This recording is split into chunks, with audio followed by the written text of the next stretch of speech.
Right bulletin లో వచ్చేసి breaking news చూస్తున్నాం. తలపతి విజయ్ హీరోగా నటించిన జననాయగన్ సినిమాకు మద్రాస్ హైకోర్టులో భారీ ఎదురు దెబ్బ తగిలింది. ఈ సినిమాకు సెన్సార్ సర్టిఫికెట్ జారీ చేయాలంటూ గతంలో సింగిల్ బెంచ్ ఇచ్చిన తీర్పును హైకోర్టు డివిజన్ బెంచ్ ఇవాళ కొట్టివేసింది. దీంతో సినిమా విడుదల మరింత ఆలస్యం కావడం ఖాయంగా కనిపిస్తుంది. సెన్సార్ బోర్డు తన వాదనలు వినిపించడానికి సింగిల్ జడ్జి తగిన సమయం ఇవ్వలేదని డివిజన్ బెంచ్ అభిప్రాయపడింది. ఇక central board of film certification నుంచి క్లియరెన్స్ వస్తే జననాయగన్ థియేటర్ లో విడుదలయ్యే అవకాశం ఉంది. ఈ నేపథ్యంలో మద్రాస్ హైకోర్టులో ఈ కేసుపై తాజాగా విచారణ ప్రారంభం కానుంది.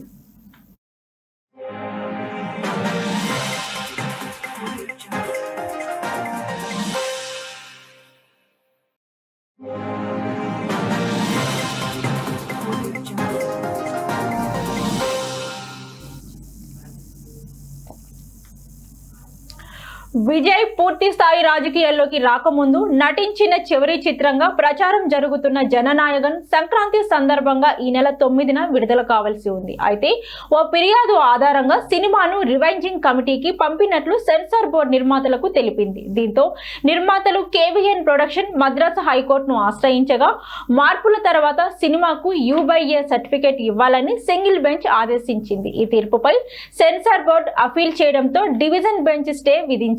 ఇక నిర్మాతలు సుప్రీంకోర్టును ఆశ్రయించినా తిరిగి హైకోర్టును సంప్రదించాలని సర్వోన్నత న్యాయస్థానం సూచించింది.